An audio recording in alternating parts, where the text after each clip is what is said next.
Are you concerned with the state of America, your state, your community? Then you're in the right place. This is the Rutherford Magazine Show with host, State Representative Mike Sparks. He and guests are here to talk about local politics, history, faith, and freedom.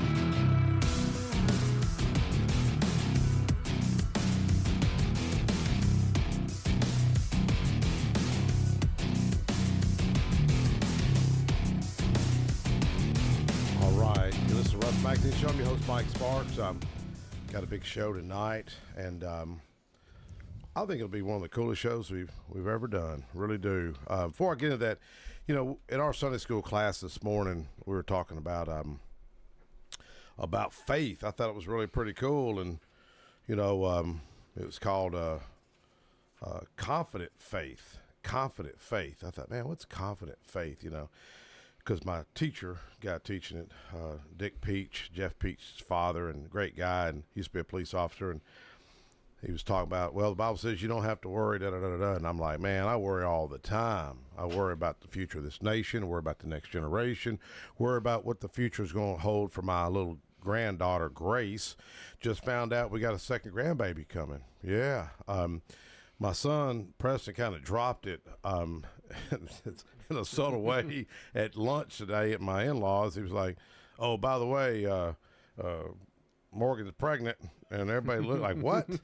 So anyway, then my niece, Laren, well, now it's Smith, Danny Brewer, Lisa Brewer's daughter, married my nephew about a year ago. And she's pregnant with twins. So my father-in-law was like, man, at this time next year, we're going to have 4 additional kids up in here. It was really kind of cool. But I just think, everybody seems to be going through so much, and my mother, just drilled scripture into my head growing up, talked about, don't worry about it, but because life is more than food and the body is more than clothing. And she'd often tell me that God provides for the birds and the ravens and they don't know where they're sowing or reaping, but God still provides for them. And how much more important are you than the ravens? And but anyways, it was always, that really struck me. My mom passed a year and 2 months ago. But before we get into these other exciting guests, that I think this is just a cool announcement that we're going to make. Well, you hold tight now. I know you're excited too. But we're going to talk about Old Jefferson. I got Roger Thomas up here, and we got a big tour planned this Saturday, and a lot of people just don't know about Old Jefferson, do they, Roger? They sure don't. But like I said, the tour, the ones that do know, the tour, it's canceled from, back in January where they had the bad weather. I thought it was all right, but a lot of people didn't think it was good weather. It was cold, though. Well, it was bad weather. Yeah, it was bad. Well, you're hiking, you warm up quick, man. But anyway, it's going to be the 24th of February. We're going to leave out at 10 o'clock from East Fork Rec area down there. And I'll have some signs up. We're not going to park over there where the boat parking is. We're going to park down there where the pumping station is. We're going to have that gate open. And we're going to park up down the road, save a few steps. And I think we're going to have maybe a golf cart, a few things there to carry people up there if they need to. Which I'm about that age where I need to be carried. Yeah. I'm surprised that you. Hey, I'm getting there with you. I'm surprised y'all don't have, speaking of golf carts, I would think somebody out there would have donated y'all a golf cart. No. You know what? Oh, at Sam Davis home? Yeah. Well, that's on the wish list. And yeah, I know. But maybe there's somebody out there listening that feels sorry for y'all and wants to just donate a golf cart. Yeah, because I need it. You know what I mean? Yeah. We got Marty's donating his for the day. So it'll carry 4 people. Yeah. Oh, is it a 4? Yeah, it's got the back seats on it. Okay. Mm-hmm. Yeah, but anyways, speaking of Sam Davis home, Monday through Saturday tours 10 to 4, and I'm out there Wednesday to Thursday. But go any day, and we always have different kind of events. I want to mention that. Keep us in mind. We are back open. We closed in January, so tours are on. And well, I should introduce you. Your site. Is that what you're talking about? Yeah, site interpreters. At Sam Davis home. Yeah. And the thing about the Old Jefferson, you're the one that enlightened me to this. The Sam Davis home is on the old. It was considered Old Jefferson up to around 1868. Correct. Now it's Smyrna, but at one time it was Old Jefferson. Yeah, because it was even though I was born right there at the base, you grew up in Smyrna, I didn't really think about it because we just kind of take what we see for granted. But old Jefferson was there before Smyrna it was even thought of because the railroad created the town of Smyrna. Right. It was the county seat from 1804 to around 1811. And my relatives moved out there not too long ago, 1855. So my mom was actually born there. Wow. And, that's, Trail of Tears runs through there. Yep. And so it's really kind of neat. I mean, it's all gone now, thanks to the Percy Priest, dam and lake. But it shouldn't have, but that's another story. You know that. That's a different Toby story. France, I guess. And he's going to be out. He came over a few days ago. He's all pumped. Oh, did he really? Yeah, he's all he fired is up. pumped up. Remember we had him speaking at our chili cook-off, and he was like cutting line and all. Yeah, I had to, if you listen, Toby, I know you got 100 years worth of, but anyway, I had to tell him, hey, your turn's right after this one, buddy. Yeah, he was like jumping in front of people. Like, no, Toby, he's 85. He's 85 or 86. But he actually, I went to Murfreesboro Central 1 year, before they closed it down. Went to Riverdale and Oakland. I didn't realize Toby was an English teacher there. Well, I think he taught at Smyrna High, didn't he? Thurman Francis? Yeah, and different, all around in Nevada, I believe. But I found an annual. I had it, and I made a picture of him, and I sent it to his wife's phone.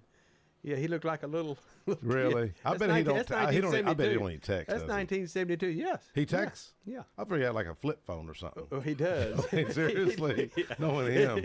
He walked.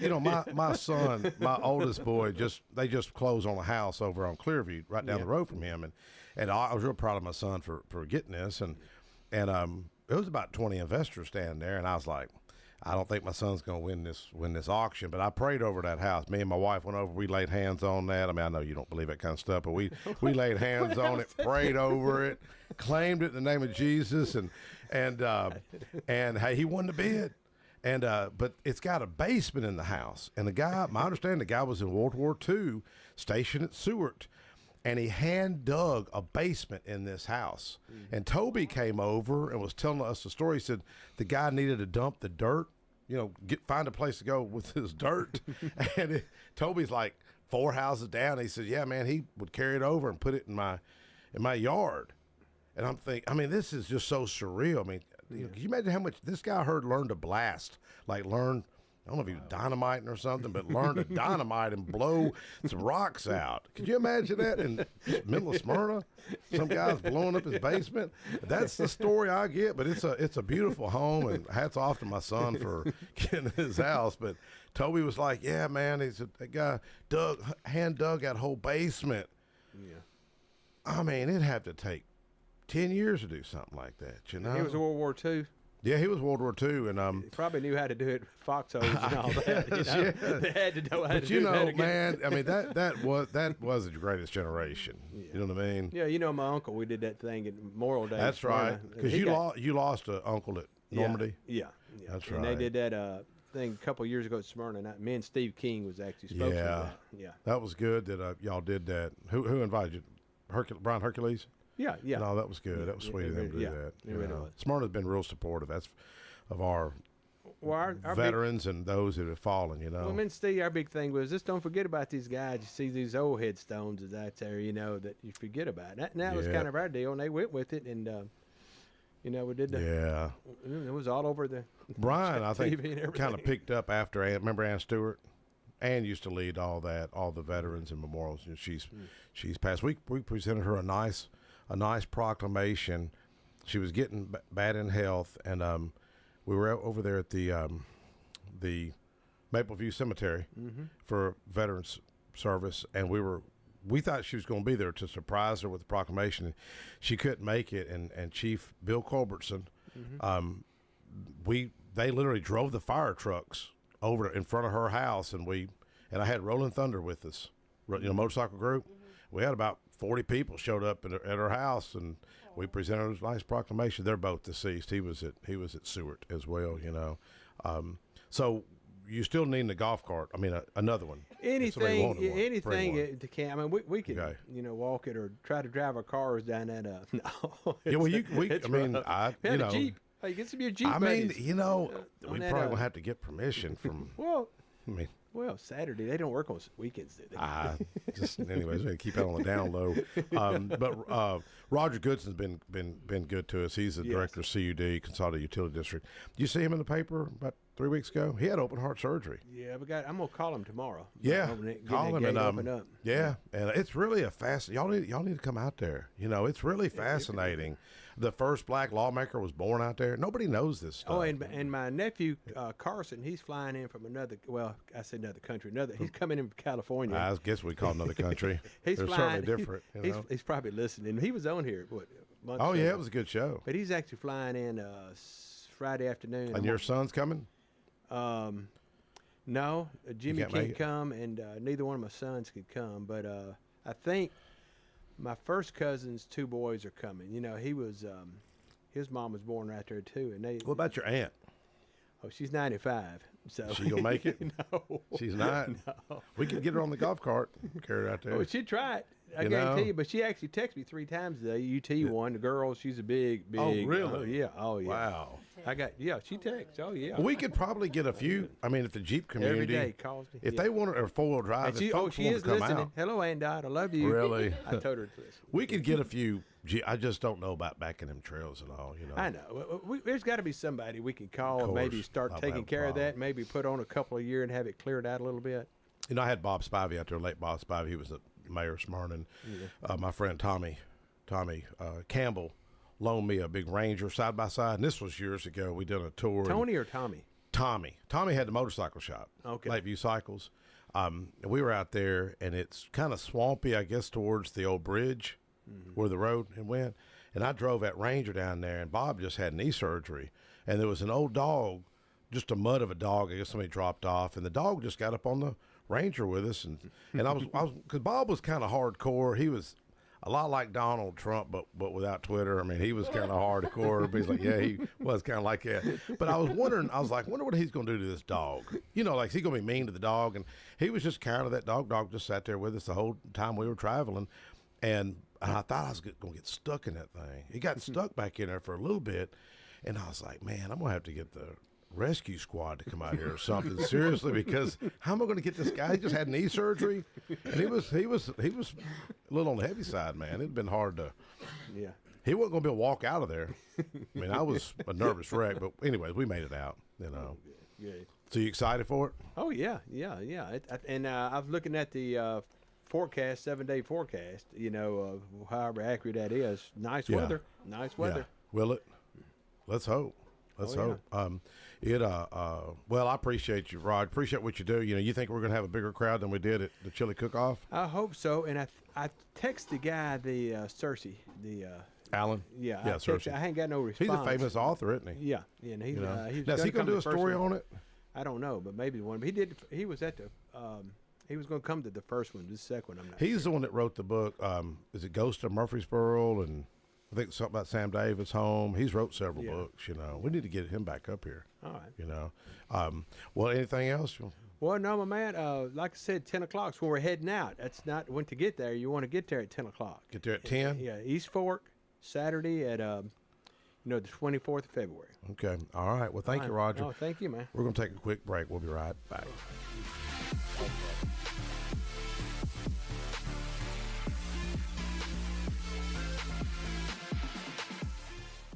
Most people know that their insurance can provide them with coverage for the many life's mishaps. But I can help you also unlock discounts, save money, and get benefits with Farmers Insurance policy perks. Whether we're discussing home or auto insurance, I am here to help you understand these great perks. Call me, Mark Lewis, at 615-625-7070 for a quote, and you can get a whole lot of something with Farmers policy perks. We are farmers. Bum, bum, bum, bum, bum, bum. Not available in every state. Only available at select Farmers branded policies underwritten by Farmers Truck or Fire Insurance Exchanges or affiliate. Mike and Felicia Sparks, owner of the Vanity Zone Salon, want to invite you to stop in for your next haircut or color.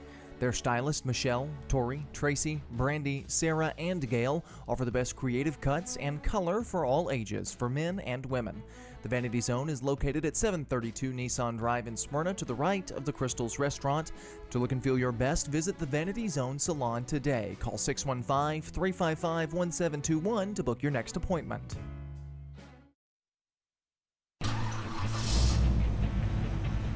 Dr. Automotive Auto Repair and Maintenance Mechanic Shop Garage provides car owners in Smyrna, Murfreesboro, Laverne, and the Middle Tennessee area with excellent auto repair services. Deep-rooted experience in serving both foreign and domestic automobiles allows for proper diagnosis in a timely manner. Check them out online at autorepairsmyrna.com, call them at 615-220-0971, or stop on in at 1205 Hazelwood Drive in Smyrna. Hey, Middle Tennessee, it's Mark from the Safe House. And now the security riddle of the day. What's less secure than a fake safe from a big box or furniture store? Joe Biden's fake border policy, of course. But hey, there is good news. This time next year, Joe Biden will not be president. So drop by the Safe House and check out the largest selection of safes in the Southeast. Build a wall around your valuables with a safe from the Safe House. We have certified delivery crews to deliver and install your safe. Don't let a crackhead or illegal deliver your safe. With over 30 years in the safe business, the Safe House is the place to buy a safe in Tennessee. So go to NashvilleSafeHouse.com. My wife and I enjoy going by Yard Sale Inc. We usually go to both locations, the one in Smyrna as well as the one in Murfreesboro. A lot of times on Saturday mornings we stop by, and their inventory changes weekly, so you never know what you're going to see, and it's mostly open box. The name fits it. It's exactly that. It's a yard sale. If you don't totally agree with the price, the staff is always friendly and nice and willing to work with you. That's the Yard Sale Store in Smyrna at 111 Enon Springs Road West, in Murfreesboro at 204 South Front Street, and online at bestdealintown.com. AFFI is Middle Tennessee's premier choice for pest, wildlife, and moisture control. They specialize in those difficult and unique cases. You can reach them by phone at 615-300-2395. That's 615-300-2395. Or stop in at 200 Glenrose Lane in Smyrna.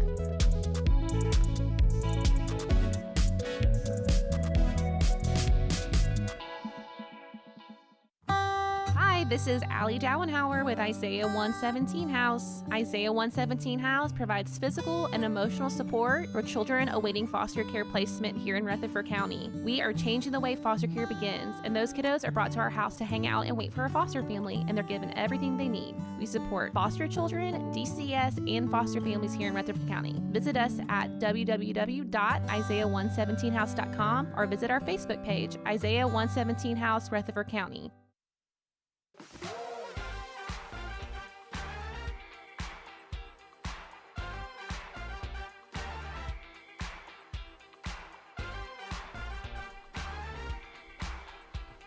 All right, we're back. Rutherford Magazine Show. I'm your host, Mike Sparks. I think this will be a really cool show, and fixing to talk about. I've known of Troy Sandifer with Hustle Recovery, the founder. I've heard about you for, I guess, a year and a half ago at the, I guess it may have been Sarah Murphy's Prevention Coalition for Success, where they meet at Ascension at the hospital up here, St. Thomas. And I'd heard about you because when I first heard the name, I thought, Hustle Recovery. I thought, what kind of a name is that? You know what I mean? It was like, what is this? Makes you ask some questions. I know. And, but I had so many people that just bragged on y'all and talked so highly of you. And Kim Ryan here, you were on the show last week with, was it last Thursday or Thursday before, with Brian Barrett? Honestly, all my days run together. Oh, it was last week before last, because I was going to do the show. I was on the way to MTSU, and y'all were doing such a great job. I just text Brian, hey, man, I'm not calling in. You just keep going. Y'all were doing great. But I know I've got, Kim Ryan, and then John Hughes. I'm sorry. And I got my trusted intern here, Jeremy Smithson. Jeremy, how you doing? How's school work coming along? This one. Wow. Okay. Good. Sorry. Yeah, I'm good. I'm good. Yeah. And you're going to come out to the Old Jefferson tour, right? I'm gonna try to. I've heard you hyping it up, and so I'm gonna at least make an attempt to come out and. I mean, there's nothing like this in Tennessee. The Trail of Tears, the first black lawmaker, who's a Republican, by the way, just saying, that nobody knows this stuff. It's so cool. And, the Corps of Engineers moved everybody off their property. I mean, they took their land. And I've got our county historian, he's deceased now, on a show from years ago, recorded, and Toby Francis, that he's talking about, the city historian, and they were still pretty upset about what the federal government done, taking their land. But 24th, 10 o'clock this Saturday, if you can make it out there. So they're by Percy Priest? Yeah, East Fork. Fork. Okay. By the water plant. If you're facing the water plant, CUD, off Buckeye Bottom Road, Central Valley, look to the left, and they're going to open up the gate to let folks in. You know, Cool. So we'll have a good really good tour with Toby. So Hustle Recovery, Troy, how did you come up with such a crazy name? Actually, when I first got started helping people get into treatment, this didn't have a name.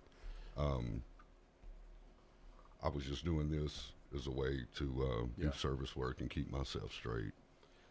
I actually had picked up a guy from Buffalo Valley Detox, and they had been doing acronyms the day before. Okay. With different words, and hustle was one of the words that they used. Oh. Hustle is actually an acronym that stands for how you survive this life every day. Yes. A lot of people who have been in addiction can relate to the hustle. When you're in addiction, you have to hustle for a place to sleep, for your next meal, for your next fix. A lot of people have the same response that you have at first, like hustle. What's that all about? You know. They get it mixed up with the other word. But the Hustler, people, they get it mixed up with that because somebody was like, "Oh my gosh!" Somebody looked at me at the Capitol. I mentioned it. I said, "No, it's hustle." The people that we're trying to reach, they understand what the hustle is. Yeah. We're trying to reach people who are in addiction. So you didn't create the acronym; it was already created. Yeah, I think some guys that were in a detox center actually came up with it, and I was like, "Man, can I have that?" Really? And I started calling it the Hustle Ministry after that. That's good. Yeah. Why do you care about these? I want you to be like everybody else and just don't give a crap and just move on with your life. Man, I don't believe that. I don't believe that Jesus spared my life for that. Yeah. It says in the scripture that what you've done unto the least of me, you've done. What have you done unto the least of you? You've done it unto does me. say that. Mm-hmm. And unfortunately, society does look at drug addicts as the least of them. Yep. I believe that God spared my life and gave me my freedom to be able to help other people that are in the same situation. I believe He puts us through the things that we go through to give us a testimony. Yeah. Well, you're telling me, if you're okay with sharing it, about being locked up in the jail cell. Yes, sir. September 19th. September 20th of 2019. Rutherford County Sheriff's Department and Murfreesboro Police kicked my door in. Wow. Literally kicked it in? Mm-hmm. Tore it, messed up the hinges and that definitely did. Right. It was the end to a year-long investigation into my drug activities. Yeah. At the time, I had started dealing for about 2 or 3 years there to support my own habit. I was incarcerated that night. I was held on a $100,000 bond. I spent 68 days in jail over here at 940. So you were counting them down? Yes, 68? sir. Yeah, it's the first time I'd ever been in trouble in my life. Wow. So, really, never been a little jail time. No, Yeah, a little jail time. No, it was my first time to get in trouble, and I got caught 6 felonies that night. Wow, 6, man. Yeah. Who's counting except for you? State of Tennessee. State of Tennessee. The county. 6. And my mom, And your because I was mom? worrying her to death every day. Wow. She kept telling me every day, I'd beg her to come get me, and she would say, I'm not coming to get you until you're going to rehab. Wow. And I'd tell her every day, Mom, I'm ready to go today. And she'd say, no, you're not. She'd hang up on me. Yes, really? Did she really? Yeah. Wow, that's interesting. So You'll that say lasted anything sitting in for... that jail cell. I will do anything. Yeah, definitely. Promise. I bet. Your mom's still with you today? Yes, sir. That's Yes, good. sir. She listen? I don't know if she's listening tonight day or not, but I'll send it to her. Where does she live? South Arkansas. Oh, where okay. I was born and raised Okay. at. Yeah. I moved here in 03 to go to college in MTSU. Well, I thought it was compelling when you mentioned you walked by another guy, another jail cell, and they asked you about the Bible or something. Yes, sir. Well, on day 6 in there, God got a hold of me, and I gave my life to Christ. Yeah. In that jail cell. The very next day, after giving my life to Christ, I happened to walk by a guy's cell, and there's 2 guys in there, and they say, hey, man, you know anything about the Bible? And I've been to church my whole life. Yeah. So I said, yeah, I know a little bit. And I go in, and I happen to know the answer to the question. Yeah. And somehow we just started meeting every day. That's good. And yeah. talking about the Bible. And this was actually what got me through those 68 days. Was we ended up creating a Bible study, where eventually on 4B there at 940, I think it was 16 inmates started showing up every night at meds Really? in one cell. Yeah. And that's what kept me going every day, was this Bible study.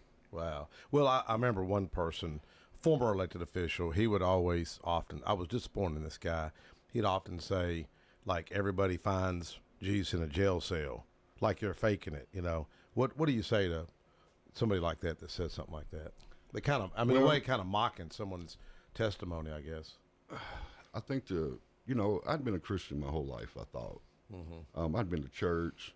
I was a member of a church here locally for 16 years. I went to church every Sunday. I paid my tithes. But honestly, Mike, I was just going through the motions of being a Christian. I was a lukewarm Christian. Yeah. What going to jail did to me was it put me in a position of surrender. Yeah. It put me at a rock bottom. Yeah. Is that true that people have to hit rock bottom? Yes. Yeah, it is. Is it really? Yeah. Yes. You Yes. once you hit rock bottom, that's what you use as your stepping stone. Yeah, yeah. You know? Let's segue over to Kim Ryan. Beautiful soul, if that's okay to say on the air. You know, you really are.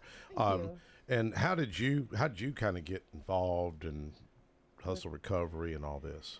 Well, so I know John Okay. from addiction. We used to hang out and party together and do all kind of crazy stuff. Yeah, I and bet. he got sober before me. And when he got sober, he would always call me and check on me. Is your heart still beating? Or if Oh, wow. anything crazy happened, I'd be like, John, guess what happened today? You know, Yeah. like he always kept in touch with me. From the time that he and I met, like we just became good friends. It just we Yeah. clicked. Yeah. And when he got sober, and then he kept pushing me, and like I said last time I was here, I contributed to somebody getting something, and they didn't make it, and so got me into some trouble. Yeah. I went to treatment.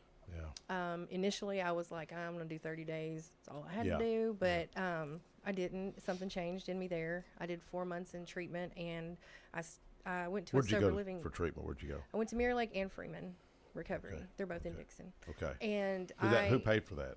Did you pay for it, or? I had insurance. I didn't know I had insurance. Oh, really? Yeah. Wow. That was amazing. That's good. Yeah. When I found that out, I was That's like, what? So, So who facilitated all this to get you? Erica Because I guarantee you, Herndon. there's somebody listening who's got a nephew Yes. or a daughter or So somebody. that's Erica struggling. Herndon, she it took about 8 months for the police. Everybody was always knocking on my door, giving me Narcan, and I was Wow, always you've every had time, that happen? Oh yeah, Really? for sure. I was always getting, every time I tell them all the time, every time I left that hotel, I would get pulled over, and Really? I was always in some trouble out here. Yeah, but you don't look like you'd be in trouble. Oh, I hear that a lot. She was trouble. Was she really?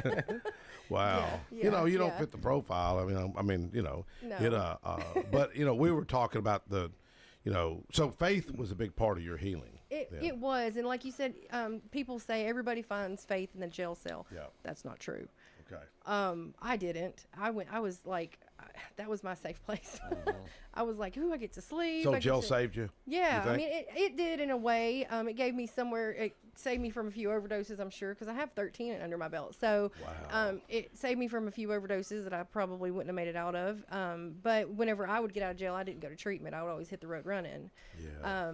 But when I found my higher power was actually in treatment, because when I went in, I was like, I am not getting on anything. I'm going to stop putting anything in my body and do it cold turkey, because I just needed to remember the horribleness of detox and going through all that. And about the 16th day in treatment, I picked up the Bible, and that was the only peace and comfort I could find. And I just kept going with it. Yeah.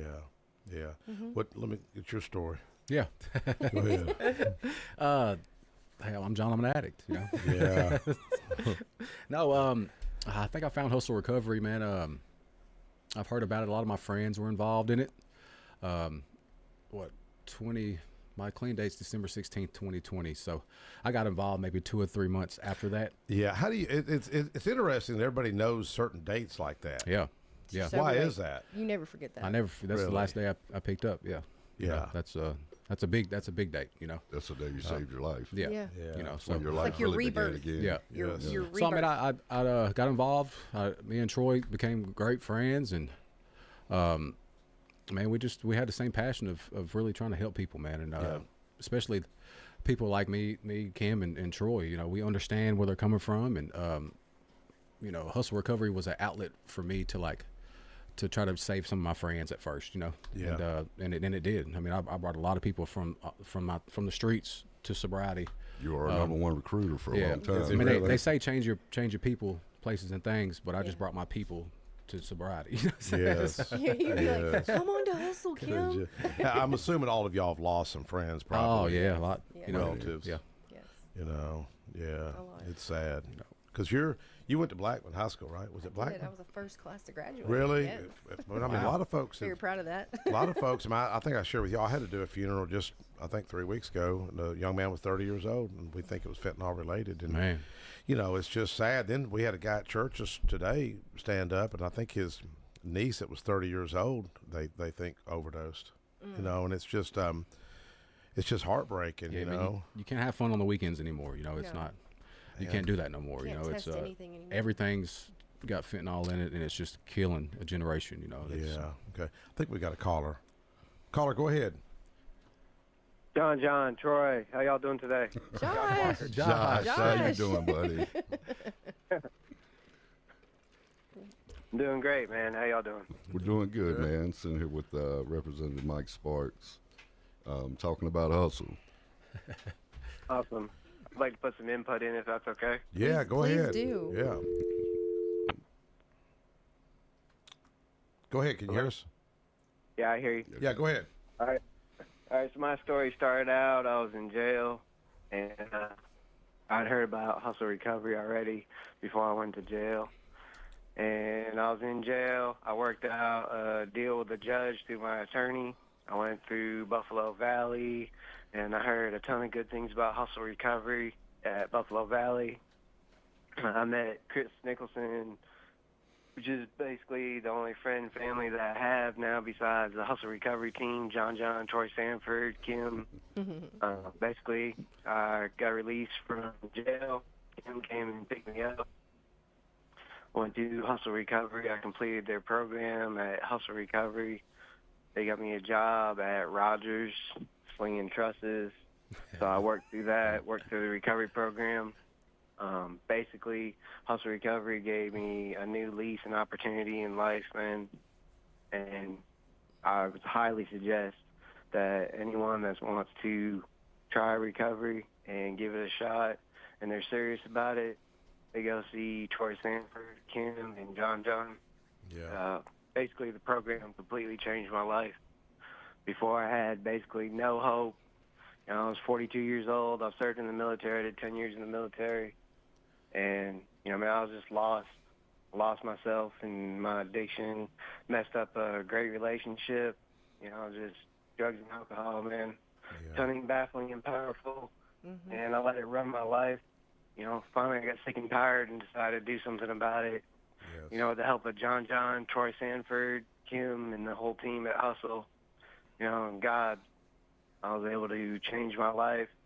Today I've been sober for 20 months, 16 days, and 14 hours. Yes, sir. Yes, and shining, buddy. He shines. Yeah. Every time I walked in the house, Josh always had a broom or a mop in his hand every time. Really? Wow. It's that military in him. So let me ask you this: how important is faith in this whole process of your recovery? I would say first and foremost, you know, a lot of people. So I have a military background, and surrender was a big deal with me because everybody thinks surrender means losing, but surrender does not mean losing in any way, shape, or form. You know, you're surrendering those old behaviors, habits, and everything so you can win, man. And you got to put God first and foremost, because if you let God work in your life, if you just take the back seat, just pray every day, and God's going to do things for you and open doors that he's going to make things possible that you never thought would be possible in your life. You just got to, in doing things for other people, I would say what got me through. So, I'm going to give a shout out to Hope Church, to Joel Fram, and to Don Stone. This basically those guys helped change and mold my life, man. You know, I spent a lot of time over there. I did a lot of work with them, and I spent a lot of time just donating my time, man. The more time you give to others and the more you do for others, you don't have time to focus on your own problems. And that's really when you come to a point believing in God and doing things for others, man, you start getting a grasp and a different perspective on how things affect you in life. Yes. Well, let me ask you this. You know, all of y'all can chime in on this. How much of this do you think is a spiritual issue? You know, Ephesians 6:12 talks about, for we wrestle not among flesh and blood, but against spiritual principalities, against authorities, against the cosmic forces over the present darkness, against the spiritual force of evil in heavenly places. How much of addiction and all this is a spiritual issue? 100%. 100%. You know, It's and a our literature tells us that, you know, that it's, and so does the Bible, that we suffer from a spiritual disease. You know, Yes. And the only medicine we have in this fight against addiction is, you know, a spiritual malady. There, you know, there's got to be a higher power, man. That's what all of our literature talks about. Mine happens to be Jesus Christ, you know. Amen. But that's it's definitely. You know, you look at the cost to our culture, and this is why I get worried about society. You know, like I was telling my Sunday school class, I hate to go against the grain, but I do worry. You know, like I say, I know I shouldn't, but I do worry. And but you know, I see such brokenness with lack of fathers, lack of mentors. I mean, you know, we just had 2 young kids killed at Meg's high school the other day. No one's talking. They're all talking about Taylor Swift and Kansas City Chiefs, and it makes me want to start cussing. I'll just be honest with you, you know, and I have done it. God forgive me. I'm trying not to do it, but it's just so broken. And then everybody's got an answer. They got a piece of legislation they think is going to solve the problem, and it's all about campaign donations and this and that. And it's just like, man, you don't have to look to your right or your left. I mean, just last week, Jeremy and I were out front, and the guy walked by, a homeless guy, and I said, "Hey, how's it going?" And what was his response? You remember he said something about a bunch of narcissists. You know, he was just talking about the culture, and I was like, "What did he just say?" It was really because what I wrote an article about the ego and excessive pride today, and the Bible talks about people in the end days will become lovers of themselves, lovers of money. And I was like, man, a homeless guy is just giving me confirmation of what my whole thesis is, you know? So I think the spiritual angle is real. Go ahead. I think it's very real, you know, and that's the whole point behind the program. And I think that one of the main problems is people get so caught up in just what they can do for themselves. Yeah. That's why the world's having the problems that it's having right now. Is everybody's worried about what they can get and what they can do for themselves. Yes. That's what leaves the world a broken place, man. If you're not, you know, if you don't ever do anything for anybody but yourself, and if everybody lives like that, then it cuts off any kind of help, brotherly love, anybody taking care of anybody else or lifting people up. Yeah. You know, and the point behind, you know, if you're living a spiritual life, then I guarantee that you're going to be a very tired person because there's a lot of people that need help. You're going to be doing things for a lot of people, doing service work, you know, putting yourself out there. And it's like one of the key, I think another key is, you know, there's social media is ruining people. They get so caught up in believing everything that goes on in social media. Yeah. And, like, they're literally preaching to people that, you know, prescription drugs and take this and take that to make, man, total abstinence is the answer. God didn't, you know, in the Bible it doesn't say in the beginning ages that he put prescription drugs on the earth for everybody to use freely. You know, if you have a problem, go talk to a doctor. No. If you have a problem, talk to God. Bring it before God, and he'll give you the answer. Troy, I mean, what's our 12th step, you know? Well, the 12th step says that, you know, I always tell people that steps 1 through 12 and the 12 steps of recovery lead, or 1 through 11 lead to 12. 12 says that as a result of these steps, I've had a spiritual awakening, and I've decided to live out these principles in my life and to take the message of recovery to the still suffering addict. And that's what we do here at Hustle Recovery. As you heard us all say, we've all been in justice involved. We made a lot of mistakes out there, and at step 9 of our program, we have to make amends to people. And the thing for me was a lot of the people I needed to make amends to were gone. Amen. I did a lot of damage out here selling drugs in this community. So Step 9, this is part of my step 9 of making amends to a community I helped destroy by selling drugs, and it's also my step 12 of taking that message of recovery to the still suffering addicts. Yes. And I believe that's what Jesus wants us to do. I don't believe we go through the things in life that we go through for no reason. Yeah. Romans 8:28 says, "For those who love Christ, all things happen for the greater good." Yes. And that word "all" to me means even the bad things that we go through can be used for the greater good. Yeah. Mm-hmm. Yeah. And that's why I say we go through what we go through to give us a testimony, because all we're asked to do is tell our story. Yeah. And if you never know when one thing in your story might be the one thing that someone needed to hear today to go on to the next day, you know? Yeah. See, I don't even drink. I can't really relate. I've never had, a desire for alcohol or drugs. I think what affected me, I had an older sister, a stepsister, who was bad on drugs, and I seen her put my mom and stepdad through hell. Mm-hmm. And as a kid, I wouldn't even take an aspirin. I just was like, nope, didn't want nothing to do with it. And but then I've seen it in my family. I lost a brother 1.5 years ago, and 2 years ago I had to go identify his body. It's like, one of those things, man. And I never told my mom that he passed. I kept it from her, and I didn't want it to put her. I was afraid going to put her over the edge. And but what was neat, on her deathbed, she was in her hospice care, and she had her hand up to her head like she was talking, and my wife, who had been, her main caregiver, said, "Well, who are you talking to?" She said, "I'm talking to Philip, my brother who had died." Oh, wow. And I thought that was cool, But I think this stuff is real. It seems like there's an effort by maybe mainstream media, our culture, to censor the gospel, to censor the message. Because this ain't a black or white thing or a Democrat or Republican thing. No. I mean, if you watch the media, they try to do as much division, cause as much division. They're not looking for good news, I can promise you, man. No. And y'all got some good news. You got hope. This week, I got to visit. I went to the women's prison and sat with 6 female inmates that facing 51 years, or they're facing 51 years in prison. Ooh, wow. And man, I was like, thinking how much freedom I have. I got the freedom to walk out of here, got the freedom to have supper with my wife, had the freedom to travel. And I'm thinking, what would it be like? And I asked them, where do you find hope? And, they were getting their education in there. They were getting their college degree. And I guess they were all had a good Bible study, and they kind of had the same message. And it was, one was in there for murder. She killed her aunt. She was 14 and a half years old and served 51 years. Wow. Man, I didn't know 14-year-olds could serve a 50-year sentence. You know what I found whenever I used to go in and out of jail a lot, and even in my life today, that helps me get through things. And when I go in jail, in the beginning, I would fight myself, and I was so miserable. Once I accepted, I'm going to be here for a minute.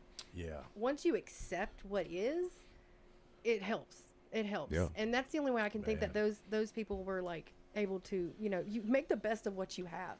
Being in the jail on the holidays, you got tube socks for stockings. It's you make the best out of everything. I mean, I slept my best in jail, Yeah, really? yeah. And even in sobriety, once that's what we tell people all the time. Once you accept what is, it's going to help you work through it. Yeah. It may not be what you like, but that's life. Our producer, let's take a quick break. Motions for take a break. We'll be right back.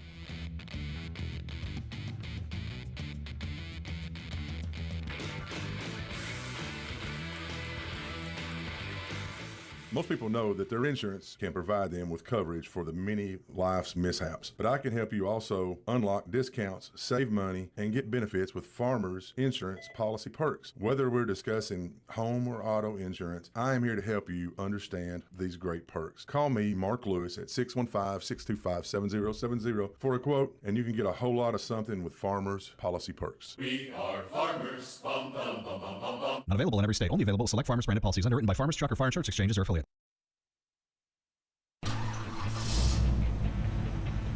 Dr. Automotive Auto Repair and Maintenance Mechanic Shop Garage provides car owners in Smyrna, Murfreesboro, Laverne, and the Middle Tennessee area with excellent auto repair services. Deep-rooted experience in serving both foreign and domestic automobiles allows for proper diagnosis in a timely manner. Check them out online at autorepairsmyrna.com, call them at 615-220-0971, or stop on in at 1205 Hazelwood Drive in Smyrna.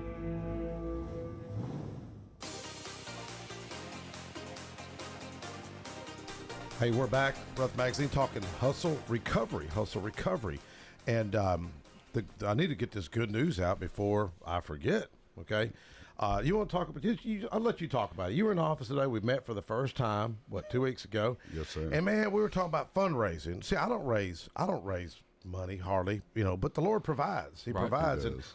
we were sharing that, and we're not that good at it either. But, I was telling you about the Jeep license plate, many thanks to Wendy Lloyd and Daryl Mackin. I mean, that's raised $100,000 for a soldier's child now. It ain't government. Beautiful. Yeah, we ain't begging government. It's not a government handout. It's the people who have stepped up to help the Jeep community. So we were brainstorming. Tell us what we're thinking about doing, man. Mike, you suggested we do a license plate for hustle recovery. Yeah. And at first we were thinking, wouldn't it be cool if drug dealers bought this hustle? What the irony? We can't share that. It is ironic. And the proceeds went to get people off of drugs. Yeah. And I thought that was a really cool idea. But I was talking to somebody earlier, and I can't share it on the air what they said. I'll tell Angela Bingham if she's back in here about it. And we were cutting up because there is some. I'll tell you what. I think this license plate, which we're going to try. You think you've got 100 sold already? We know. Yeah, we do. But we did change it up. So Confident. Yeah. We decided that this isn't about hustle recovery. It's never been about hustle. What this is about is the people who are suffering out there. Yes. The awareness. And what color do you want to use? We would like to do.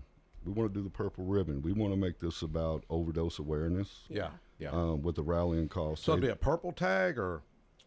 I've never seen a purple tag. It would be pretty. Yeah. At least have the purple ribbon. I'm not real sure exactly what these girls are going to come up with. You got the some graphic designers that can step up? I'll find somebody. Yeah. Okay. But think about that, man. That would be a solid income for y'all. It would. And what we want it to be about is about the people who have lost their loved ones. Yeah. There's a rallying cry, say their name. Yeah. Because I don't feel like the people who we've Save lost. their name? No, say their name. Say their name. Say. Okay. And I would like for people to be able to customize it to put their loved one's name that they've lost on it. Yeah. And if not, just say overdose awareness on it. Yeah. To bring awareness because. So the bottom, I guess, it would say hustle on the bottom. Is that what you're thinking? On the bottom, like Explorer Tennessee, and then the ribbon would be like in there in the background. In the background. Okay. Yeah. We haven't decided exactly what we want to make the design with yet. Probably should get on that, huh? Well, yeah. Oh, I'm telling you, Mike, how much time do we have? I think this thing will rock. I really do. I think it's a year to get it done. Let's get it So done. to design it? No, to get it sold. Because we got all We need be turned 1,000. in How long next before year. we have to have the design? It'd be after July 1st, Oh, we got if I'm not time. mistaken. It'll be June 30th of We got next time. year to get it done. We got time. I think you guys got a caller that's going to call in. I hope so. Miss Barbara. I told her to. Okay. Well, hopefully she'll call in. Yeah. What do you think about this license plate idea? I think it's a good idea. Just like Troy was saying, it's not even really about us at all. Yeah. It's just about the parents who've lost loved ones or anybody who's, out here struggling, really. Yeah. And just to sit beside it behind the car, and maybe see that license plate. Yeah. And maybe just click something in my brain like, hey man, people are noticing us. Yeah. Well, we could put a QR code on it. I don't know. I'm maybe we can brainstorming try. Right now. I don't know. You have not because you asked not. I just bought some tires at Rivergate. Went up there and bought some tires. And a girl had a Jeep, and I needed some service. And they're pretty expensive tires. And they didn't have the Jeep license plate. And I said, hey. And she said, well, I've heard about it. I've seen it. She said, well, I didn't know it benefited, military families that's lost loved ones. She was like, if I'd have known that, we'd already bought the tag. 100%. And so I think I sent Daryl Mackin a message. Hey man, we got to tell the story. It's like y'all have got to tell the story about it. Yeah, for sure. How else are we going to pay for everything that we want to do for everybody? Yes. Well, it does take money to help keep folks. going. Unfortunately. What I would like to see this do is just create an urgency and an awareness about the epidemic that we're facing. You think it is an epidemic? It is Absolutely. an epidemic. We're losing more people to this than you did in all the major wars combined. Yes. Is that not crazy? That'll blow your mind. We're losing like 9 people a day here in the state of Tennessee. Troy and I went to D.C. and we were, what was it called that we were at? That wall with all the names on it. I'm horrible, but Dr. Vietnam. Lloyd was telling us. He said that it's longer than that. Yeah. Like all the names and It would have been 3 of those walls. It's crazy. Wow. See, I was using the term epidemic as a young county commissioner. It's a catastrophe. And I felt lonely because I was saying epidemic No, and nobody you're would right. use it. No, you're right. You know, No, it it's is. Well, I want to go back with John. We were talking right before we went to break. Have you ever thought that the biggest drug dealers are the pharmaceutical companies and the doctors themselves? I mean, yeah. Yeah. And look at the marketing. It is. You know, it's that's another whole aspect of addiction there. You know, I got my drugs off the street most of the time. You know, but I do run into addicts that they're almost kind of the hardest cases because they don't think they really have a problem because the doctors are prescribing it to them. That's where mine started. You know, so that's where a lot of people started. So that's kind of the dilemma there is like, how do you know, those are the ones that's hard to say, hey man, you do have a problem, you know, but they're like, no, I get prescribed. I'm just taking it as a doctor tells me to, you know? So, that's a tough one, you know? I used to tell my family that. I'm like, it's prescribed. Never mind the fact that I hustled the doctor to get it anyway. Like, you know? Wow. I remember a guy, he would do the offering at church with me, Grady Lanier, and he had a bad hip problem, and he said, then the doctor would be like, well, hey, don't you need this? He's like, no, I'm good. And I remember him telling me that. I mean, I was like probably 38 or something at the time, or 40 maybe, and he was like, Doc, yeah, man, don't you think you need this? He's, no, I'm good. And I remember him telling me, he's, man, it's almost like the doctor was wanting me to take this stuff. You don't think that happens, do you? I mean, yeah, they get a little bit of kickback, I'm sure, you know. You think that stuff happens? Yeah. You think it happens in government? I don't know. You know? Don't put words in our mouths. Get us in trouble. Oh, I'll be in trouble. That's we okay. already on thin ice. It seems like sometimes. No. Well, I'll tell you. You know, speaking of government corruption, hats off to Congressman Mark Green. You know, he had said that Congress is broken and it's beyond repair. I was like, man, I was shocked he said that. He's announced he's not running for re-election. Wow. I was shocked that he said that. You can't give up hope in anything. If I you really know. believe in something, you keep pushing. You keep trying. Don't you give up. Kind of man he is, though. He's going to be pushing from out here. What? He's gonna be. He's got something going on.